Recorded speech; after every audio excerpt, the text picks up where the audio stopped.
سارے کے سارے مٹکے منہ تک مئی سے بھر گئے تھے۔ اور جب 5,000 لوگاں کھانا کھا کے اٹھے تو ڈھیر سارے ٹوکریاں روٹی کے ٹکڑوں سے بچ گئے تھے۔ اور جب ان کے شاگرداں مچھلیاں پکڑے تو مچھلیاں جال میں بھر گئے تھے۔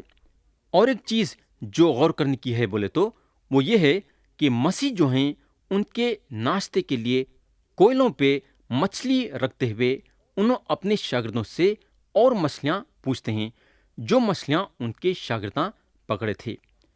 یا مسیح ان کے شاگردوں کے خدمت گزاری کو قبول کرتے ہیں۔ جب ان کے شاگرداں ان کے حکم کے مطابق مچھلیاں پکڑے تو انہوں وہ مچھلیوں کو قبول کرے۔ تو آپ سوچ سکتے کہ یہ شراکت میں خدمت گزاری کی کتنی برکت ہے۔ ایک وقت تھا جہاں پترس ڈھیر سارے مچھلیاں پکڑے تھے، اور وہ اس وقت تھا جب مسیح ان کے کشتی کو گہرائی میں لے کے چلو بولے۔ یہ واقعہ مسیح کے خدمت گزاری کے شروع میں تھا، اور پترس کو مسیح جو ہیں لوگوں کے شکار کے حیثیت سے بلا رہے تھے، اور اس وقت جب جال میں مچھلیاں پکڑے تو ان کے جال پھٹ رہے تھے۔ میں جہاں تک سوچتا ہوں کہ پترس کو یہ دیکھنا تھا کہ کئی مسیح کے پیچھے آئیں گے مگر سب مسیح پہ ایمان نہیں لائیں گے، کیونکہ جال پھٹیں گے اور مچھلیاں تیر کے نکل جائیں گے۔ لیکن یہاں اگر ہم دیکھیں گے تو ڈھیر سارے مچھلیاں پکڑنے کے باوجود ان کے جال نہیں پھٹے، بلکہ وہ مچھلیاں کنارے پہ لائے۔ تو پیارے بھائی اور بہن، پترس کو مسیح یہاں چن رہے تھے بھیڑوں اور بروں کو کھلانے کے لیے۔ مگر سوال یہ پیدا ہوتا ہے کہ کس چیز سے پترس کو جو ہے بھیڑوں اور بروں کو کھلانا تھا؟ میرے بھائی، پترس کو جو ہیں بھیڑوں اور بروں کو خدا کا کلام کھلانا تھا۔ بھیڑوں اور بروں کو مسیح کی خوشخبری کھلانا تھا۔ ہم کو معلوم ہونا چاہیے کہ خوشخبری صرف آدمی کو نجات ہی نہیں دیتی ہے، بلکہ نجات دینے کے ساتھ ساتھ آدمی کو سنبھال کے بھی رکھتی ہے۔ حالانکہ ایمان رکھنے والے کئی مرتبہ ناکامیاب ہو جائیں گے، مگر ایمان کے ذریعے سے خدا کے کلام کے طاقت سے پھر سے اٹھیں گے۔ پیارے بھائی بہن، یہ واقعے میں ہم یہ سیکھتے ہیں کہ مسیح ہر ایک ایمان رکھنے والے کے لیے اپنے ارادے رکھتے ہیں۔ انہوں ہمارے زندگی میں ہماری مدد کرنا چاہتے ہیں، ہماری رہبری کرنا چاہتے ہیں۔ اگر ہم ان کے حکموں پہ چلیں گے تو یہ پکی بات ہے کہ انہوں ہمارے کو برکت دیں گے اور ہمارے ساتھ روزانہ اٹھیں گے اور بیٹھیں گے۔ میرے بھائی، اگر ہم یہ بولتے ہیں کہ ہم مسیح پہ ایمان رکھتے ہیں تو مسیح کے حکموں پہ چلنا ہمارے زندگی کا سب سے بڑا حصہ ہونا چاہیے۔ ہمارے زندگی میں ان کی مرضی چلنا چاہیے، کیونکہ انہوں ہمارے زندگی کے خداوند ہیں، انہوں ہمارے منجی اور خدا ہیں۔ اب ہم آیت 12 سے 14 پڑھیں گے۔ یسوع نے ان سے کہا، آؤ کھانا کھا لو۔ اور شاگردوں میں سے کسی کو جرأت نہ ہوئی کہ اس سے پوچھتا کہ تو کون ہے، کیونکہ وہ جانتے تھے کہ خداوند ہی ہے۔ یسوع آیا اور روٹی لے کر انہیں دی، اسی طرح مچھلی بھی دی۔ یسوع مردوں میں سے جی اٹھنے کے بعد یہ تیسری بار شاگردوں پر ظاہر ہوا۔ تو میرے دوست، یہاں اگر ہم دیکھیں گے تو مسیح اپنے شاگردوں کو بلاتے ہیں کھانا کھانے کے لیے۔ یہاں اگر ہم دیکھیں گے تو مسیح اپنے شاگردوں کے کھانے پینے کا انتظام کرے۔ ایک طرف سے میں تو بولوں گا کہ مسیح جو ہیں مچھی کو بھون کے اور ساری تیاری کر کے اپنے شاگردوں کو بلائے کھانے کے لیے۔ میرے دوست، آپ سوچ سکتے کہ ایک خدا جو اپنے منہ کے دم سے سارے کائنات کو بنا، وہ خدا اپنے شاگردوں کو اپنے ہاتھوں سے کھانا بنا کے کھلا رہا ہے۔ آؤ کھانا کھا لو، ان کے یہی لفظ تھے۔ میرے بھائی، یہ ایک زبردست دعوت ہے۔ مسیح یہ بھی بولے ہیں، تم تمام دنیا میں جا کر ساری خلق کے سامنے انجیل کی منادی کرو۔ مگر جانے سے پہلے ہم کو مسیح کے ساتھ بیٹھ کے ناشتہ کرنا ہے۔ انہوں اپنے ہاتھوں سے ہم کو کھلانا چاہتے ہیں۔ اب ہم وہ حصے پائیں گے جہاں یسوع مسیح پطرس سے انٹرویو لیتے ہیں۔ ہم پڑھیں گے آیت 15 سے 17، لکھا ہوا ہے، اور جب کھانا کھا چکے تو یسوع نے شمعون پطرس سے کہا کہ اے شمعون، یوحنا کے بیٹے، کیا تو ان سے زیادہ مجھ سے محبت رکھتا ہے؟ اس نے اس سے کہا، ہاں خداوند، تو جانتا ہی ہے کہ میں تجھے عزیز رکھتا ہوں۔ اس نے اس سے کہا، تو میرے برے چرا۔ اس نے دوبارہ اس سے پھر کہا کہ اے شمعون، یوحنا کے بیٹے، کیا تو مجھ سے محبت رکھتا ہے؟ وہ بولا، ہاں خداوند، تو جانتا ہی ہے کہ میں تجھ کو عزیز رکھتا ہوں۔ اس نے اس سے کہا، تو میرے بھیڑوں کی گلےبانی کر۔ اس نے تیسری بار اس سے کہا کہ اے شمعون، یوحنا کے بیٹے، کیا تو مجھے عزیز رکھتا ہے؟ چونکہ اس نے تیسری بار اس سے کہا، کیا تو مجھے عزیز رکھتا ہے، اس سبب سے پطرس نے دلگیر ہو کر اس سے کہا، اے خداوند، تو سب کچھ جانتا ہے، تجھے معلوم ہی ہے کہ میں تجھے عزیز رکھتا ہوں۔ یسوع نے اس سے کہا، تو میری بھیڑیں چرا۔ تو پیارے بھائی بہن، یا میں کلام کو روکنا چاہوں گا اور یہ آیتوں پہ ہم آتے سو وقت غور کریں گے، مگر ختم کرنے سے پہلے میں آپ سے ایک سوال کرنا چاہوں گا۔ میرا سوال یہ ہے کہ کیا آپ یسوع مسیح کو اپنا منجی مانے ہیں کیا؟ اگر منجی نہیں مانے ہیں تو کیا آج آپ یہ کام کرنے کے لیے تیار ہیں کیا؟ گناہوں کی معافی اور ہمیشہ کی زندگی صرف یسوع مسیح کے ذریعے سے ہے، کیونکہ خدا ہمارے گناہوں کی معافی کے لیے یہ ایک ہی راستہ نکالا۔ خدا ہم سب کو آج کے کلام کے ذریعے سے برکت دے۔ یسوع مسیح کے نام سے آمین۔